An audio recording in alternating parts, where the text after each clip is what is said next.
Okay, how's this? Please work. 1 second later, Alexei clacks the enter key on his keyboard. I shoot a glance at Anya, who's sitting next to him. She nods. I plug my ears with my index fingers. Why does this keep happening? Thanks to my makeshift earplugs, I don't have to expose my ears to Alexei's shrieks directly. After several repetitions of this cycle, I've learned how to deal with it.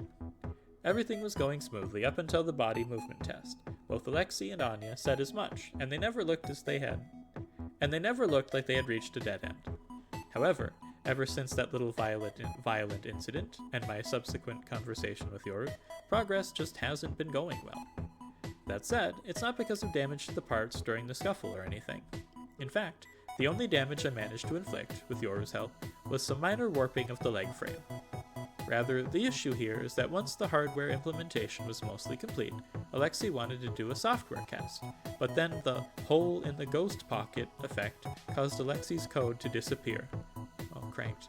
Ever since we started coming here, less has been disappearing and at a lower frequency, but nonetheless things are still disappearing one by one on the software side, which is causing Alexei headaches.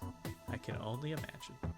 Since we can see the parts, we can consciously be aware of their existence and presence, but programs have no physical form and are incomprehensible to us, so it's hard to be aware of them. At least that's the theory as to why code keeps disappearing. But Alexei just cynically said, "I just have to write the code faster than it disappears," and spent days on end typing up a storm programming. However, with every test, some part of the program would go missing, and the entire unit would stop moving, causing him disappointment, despair, and... damn it. Maybe they should just write it down. If they write it on paper, it won't disappear. He screams shamefully. Maybe things would have gone better if Yoru didn't go home. I pull my fingers out of my ears and speak out to Anya. I don't know, it's not like we can force her to stay, though. True, but still. After our bonfire conversation, Yoru walked back with me to Alexei's house, but she had this to say about his project. I just can't support it, no matter what. I'm sorry. She declined to help and instead went back home. I didn't stop her, of course, and that brings us to the present. The mood in the lab isn't good, but I'm optimistic. Somehow, I just know they'll find a solution. Alexei's just that skilled of an engineer. The portable otaku guard was a pretty high-quality piece of tech, after all. The front doorbell rings. That's the first time I've heard that sound from the inside. It feels more formal than the doorbell at my place. I'll go answer it. Anya trots off to the entrance, leaving the hallway door open. Gah. For some reason, Anya's yelp gives me deja vu. Oh right, it's like when I first met Clara. Is she back? Since it's a big house, the entrance is far away, so I can't make out what they're talking about. I decide to wait. I regret my optimism when several seconds later, men wearing coats march into the lab. Alexei, could you come with us for a moment? Inquisitor? There's 5 men, large men. I can't deal with them while protecting Alexei and Anya at the same time. I grind my teeth. Look at these chads. Hey, what are you accusing Alexei of? Anya rushes in after the men. You are abusing technology in order to blaspheme God, are you not? The man who appears to be the leader presses Alexei with a firm voice. He glares at Alexei. I can't help but follow his gaze and look at him too. He already looked pale due to stress and lack of sleep, but now he looks even paler. He's even whiter than a ghost. He reminds me of the worn-out bar of soap in my bathtub. How did you know? We have eyes everywhere. Anya jumps in front of the men as if to shield Alexei from those eyes. Hey, Alexei's free to research what he wants in his own free time, isn't he? I back her up without a moment's delay. That's right. What right does the church have to complain? The church must be stepping in due to my involvement. I thought things had calmed down lately, but maybe I've just been too careless. Either way, it's too late to regret it now. I will answer your questions in order. First, this man is technically an official follower of the church. While he is not a church-going believer, he is still our brother, and since he is our brother, we must have him adhere to our customs. Is that true? Yes, it is true. I am a follower, I understand. I'll come with you, but these ladies...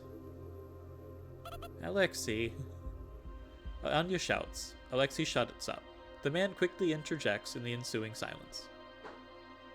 Do not take us for liars. As for your other question, this man's workplace, the movie theater, as well as the amusement park, are both subsidized by the church. The workers are also followers of the church, though this fact is not well known. I can hear Anya murmuring that she didn't know that.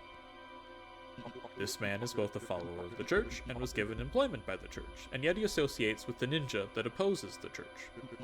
We thus have a right to complain about his actions, do we not? Mr. Alexei, if I kill all of them... Alexei holds his hand out to refuse my suggestion. It's okay. I wasn't expecting the Inquisition.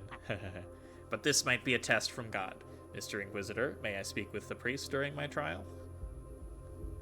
The priest is a compassionate man. I am sure he will listen to your words, no matter how asinine they may be. Okay, I see. Alexei approaches the men with his hands raised. Two of them immediately frisk him. There's a gun in my pocket. If I prioritize annihilating the enemy... There's a gun in my pocket. If I prioritize annihilating the enemy, I have fair odds of overall success, though not without sacrifices. But it looks like this is Alexei's problem, if anything. If that's the case, then I've got no reason to needlessly kill these men. Well, I'll be back, eventually. And in my moment of hesitation, the men quickly drag Alexei away. We stand stock still in shock in the silent room. He protected her, didn't he? Anya murmurs. What do you... I try to ask, but since my throat's dry, it comes out weird. What do you mean?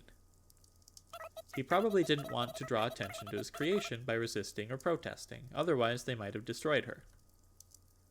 Oh, how shrewd. Yeah, he really is shrewd. He might say he can't love or be loved, but I think he's got some character in that regard. Maybe you're right. He could really use some more confidence, though. Anya laughs weakly before letting out a big sigh. Say, Sayoko? Anya gazes into my eyes and carefully chooses her words. I know it might be shameless of me, but there's something I'd like to ask you. I get impatient and ask her question for her. You want me to save Alexei? Yeah, exactly. I know it's an unreasonable request. I don't have that much money, but I can still pay you what I do have, so... What? Hold on, Anya. You don't have to pay me. When Anya casually starts bringing up the question of money, I frantically gesture that it won't be necessary. But I'm asking you an unreasonable favor, and this isn't even your problem to begin with, Sayoko. When I raided the church, you brought out the armored vehicle to come rescue me, and I didn't pay you then. I just did that because I wanted to. Anya really is a good girl. I know it for a fact, and I feel it with my heart. I'm sorry, I know I sound weird right now. Maybe she's even too good. I feel like her dedication is going a bit overboard in this whole ordeal. This isn't your problem to solve, Anya. You're not a ninja, and you don't do whatever it is Pacifica does. But despite all that, you're always doing your best and putting yourself in danger. You're so reliable. Oh, really? That's why I, just want to pay back the favor. I always want to thank you for everything you do, but just saying thank you feels half-hearted, so I never get to say it. I'm running out of air in my lungs, so I take a deep breath before I continue. As you know, there are very few things I'm good at, but I want you to rely on me more. I'll do anything I can for you, Anya. I start running out of the room. I need to chase after those men. The Inquisitors, I believe? I once heard... I stop at the sound of Anya's words. I once heard from a shithead woman who's in that sort of crowd. She said, that's just a group of outcasts. That lonely girl's just trying to force herself in to find a place she belongs. The nerve of her. Anya's voice is full of rage. I don't know the finer details of that interaction, but I can bet it was incredibly frustrating. I mean, sure, we may have just formed a group because we didn't fit into any of the other groups. In fact, I definitely think that was the case. But so what? Is it wrong to associate with like-minded peers? But it's not like we forced ourselves to group up out of desperation, you know? That's why I've made up my mind. This time, it's Anya's turn to run out of breath as she gasps for air. I decided to treasure my friends as much as I can, so that I won't be embarrassed no matter who sees us. If I do that, then nobody can tell me that we're only friends out of necessity, you know? So, shit, I'm so uncool right now. I told myself I'd never talk about this. The tears welling up in Anya's eyes seem almost infectious as tears start to form in my eyes as well. Maybe it's because Anya's so overwhelmingly precious, and I don't know how else to express it. Why are you crying? Come on. You're crying too, Anya. And thus we both cry. I guess when it's just us two, without Pacifica or Yoru around, we're just a couple of crybabies. Weeping together like this feels so girly and dumb, and yet it's so satisfying. Once the tears have mostly stopped, I give Anya a thumbs up and speak up. I'm off. I'm counting on you. Leave it to me. I sniff as I run. My nose stops dripping. I fling open the front door and dash out into the snowy outdoors.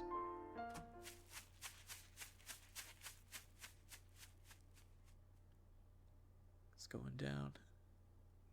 It's not too hard to catch up to the men who are walking. Thankfully, since we're in the outskirts of town, there aren't many buildings to obstruct the view. Thanks to the fuel that is Anya's simple, earnest friendship, I'm filled with boundless energy unlike anything I've ever felt before.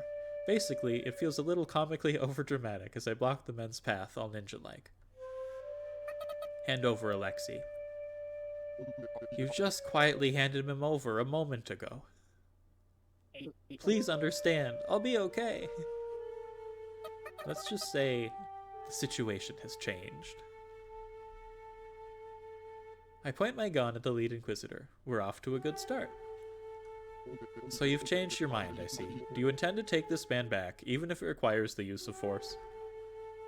Well, I suppose you could say that. The Inquisitor takes a black, rectangular object out of his pocket. I can't help but gasp. No sudden movements. I recognize what the Inquisitor took out. A transceiver. Do it. I don't know what came first, the sound or the impact. I pull the trigger out of shock. The recoil hits my whole upper body harder than I expected, causing me to take a few steps back. Why? I thought I had braced my legs better than that.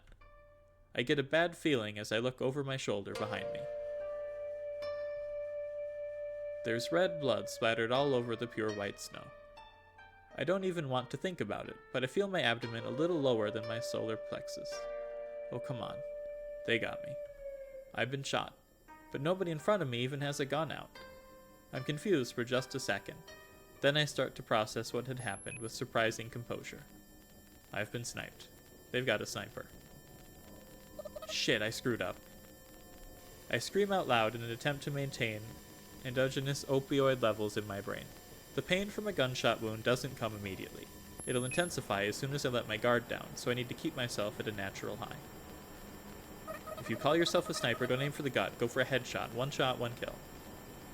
I shout like an idiot as I use the calm part of my mind to churn out thoughts at high speed. So that's why the Inquisitor is acting so smug. I suppose he's already planned out countermeasures for a ninja like me. If the sniper's been watching me this whole time, then they probably saw me climb the top of a building like some sort of action hero too. How embarrassing. They probably had themselves a chuckle looking at me. I wish I could smack them right now, but I don't even know where they are. As I think those thoughts, the snow at my feet bursts into the air. I guess that was a warning shot, as in, I can always shoot you again. I make sure that I've still got a grip on my gun, but I'm not sure I can keep holding it for more than a few dozen seconds. My gut's bleeding even worse than I thought. If I make any moves, I'll only reach my time limit that much quicker. I hate to admit it, but there's no way I can win. Go, ninja, go! I'll be okay! Alexei's hair-raising shriek snaps me back to my senses. He's right, I need to get moving. I back away, keeping my sights set on the Inquisitor, even if for just formality's sake. Once I've gotten enough distance, I turn around. I back away, keeping my sights on the Inquisitor. Once I've gotten enough distance, I turn around and hide under the cover of a building. I find a conveniently placed garbage can and hide behind it. It's better than nothing, at least. I close my eyes. There's no indication that anyone's pursuing me. I guess they don't feel like finishing me off, which is a bit of a relief. That said, I don't know where the sniper is, nor do I know if they can still see me. I don't even know if there's only one sniper. I can feel my consciousness fading. Oh, right. If I can just forget about this injury, then it'll be as though it's good as healed. It's worth a shot as long as I don't freeze to death beforehand. I feel my 5 senses fade away. Even my sense of time. Miss Ninja? Miss Ninja, are you okay? My consciousness suddenly snaps back to reality. I recognize that grating saccharine voice. It's Clara. As my consciousness returns, so too does the hot, burning pain of the gunshot wound in my gut. I groan. You're badly injured. You need first aid. Thanks to this asshole seeing my wound, the entire disappearing process has been reversed. I'm fine. Just leave me alone. Go do something else. I can't. I need to treat you. There's no point. I'm a ghost after all. Who cares if I die? I care. Ah, found it. After finding bandages or something in her bag, Clara sits down next to me and leans over to inspect my wound. Her sugary scent frustrates me. Clara, why do you care so much about us? It's not like you need to... There's tons of other people out there who love you. There's no deep meaning behind those words. I just want to get through to her that there's no point in her getting close to me. But the priest told me to. It was probably some sermon about the importance of friendship or something. What did he say? He said that I was the only one who could save your souls. He said that he expected great things from me. I almost write it off as foolish nonsense before I make a sudden realization. I focus my hazy consciousness and reflect on the words Clara said. Clara, why did you go to Alexi's house? Because the priest told me that you guys were up to something at the movie projectionist's house. I can feel my heart start pounding. Did you tell the priest what happened during your visit? I sure did. The priest is nice and gave me lots of advice. Every day, when I hang out with you guys, I always have a friendship review with the priest. As she says that, Clara tries to stick a bandage on my wound. I grab her hand without thinking. The bandage flutters down to the ground. You consciously did all of that, and yet you still don't understand what it is you've done. Are you kidding me? Why did Clara approach us? Surely it was because she was a simple-minded idiot who felt an odd sense of camaraderie towards us. At least, that's what I thought. But that wasn't the case at all. Clara's a moving wiretap, a breathing surveillance camera sent by the priest, or, in simpler words, you're a spy. Word of Alexi's girlfriend spread from Clara to the church, thus setting the Inquisition in motion. The priest used the power of his faith to raise his thoughtless, almost hopelessly optimistic girl into a splendid spy. I felt that the church had been pretty hands-off lately, but they had actually been surprisingly thorough in their surveillance. Come to think of it, when we met Alexi, he was working at the church-funded movie theater, and he's a follower, albeit a stray one. In that case, it should be a given that some of his coworkers might be followers too. We watched several of those coworkers walk by as we waited for Alexi. At least one nosy follower must have reported our conversation with Alexi to the church. After hearing that report, the church, that is, the priest, must have had some doubts about it. Around the time that the report was made, Anya and I disappeared off the streets. I should assume that got word of our disappearance too. With all this evidence piled up, it's only natural that the priest, or at least somebody else, would come to the conclusion that Alexi's working on something with the ninja and the repair workshop apprentice.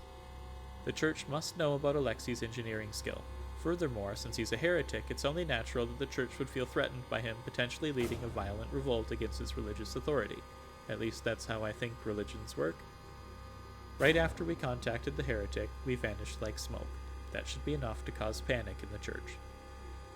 The priest calmly responded to the panic by sending in Clara. Oh, that little walk animation is so cute. After some complications, Clara broke her neck, revived, and returned to the priest to report all the details to the priest.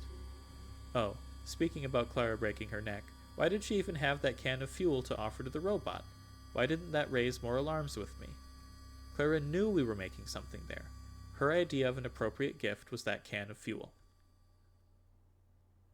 I did nothing. I didn't do anything wrong. I let go of her pale, slender wrist. I despise you. A certain sort of despair drives me to speak in the coldest voice I can manage. Clara has been an irritating pest, but now I realize that somewhere in my heart I had started to grow fond of our semblance of a relationship. You innocently hide behind a facade of goodwill as you spread the ill will of others as an intermediary, all the while feigning ignorance to protect yourself. I tremble at the thought that it was all just a ruse. I'm mad, and maybe a little sad, too. You're disgusting, filthy. You're far worse than the priest himself. To berate myself for my own stupidity, I have to act as coldly as possible, to do what I need to do. I don't know what you're talking about. Just the other day I came to help because I was worried about you, remember? I'm not a spy. No, you knew. You just pretended not to. You've been pulling the wool over our eyes so your shepherd would praise you like a good little sheep. But you couldn't bear the guilt of deceiving someone, so you deceived yourself, this whole time. I think the endogenous opioid levels in my brain are rising again. The pain has faded, and all I feel is a boiling heat, like a magma churning in my stomach. Is this Crank? This is basically the plot of Crank. Clara cries pathetically, her nose dripping, but I don't feel a thing watching her. I proceed with the execution. The execution of relationship that had me worried. I feel like something similar has happened before. In this town, nobody dies, but if you kill a relationship, they're dead to you. Don't you dare show your face in front of me or my friends ever again. I'm never talking with you again. I won't hurt you. I'll just ignore you. No information for spies. Clara tries to say something, but I cut her off. Go away. But I tried so hard. Go away. When I shout, sparks start to fly in my eyes. Maybe I strained myself too much. I can't even hear Clara sobbing anymore, so maybe I'm starting to lose my hearing too. Soon enough, not even my sense of time can drag me down. My consciousness disappears. That's brutal. I genuinely believe Clara didn't do anything wrong. I think she just gets screwed over so much.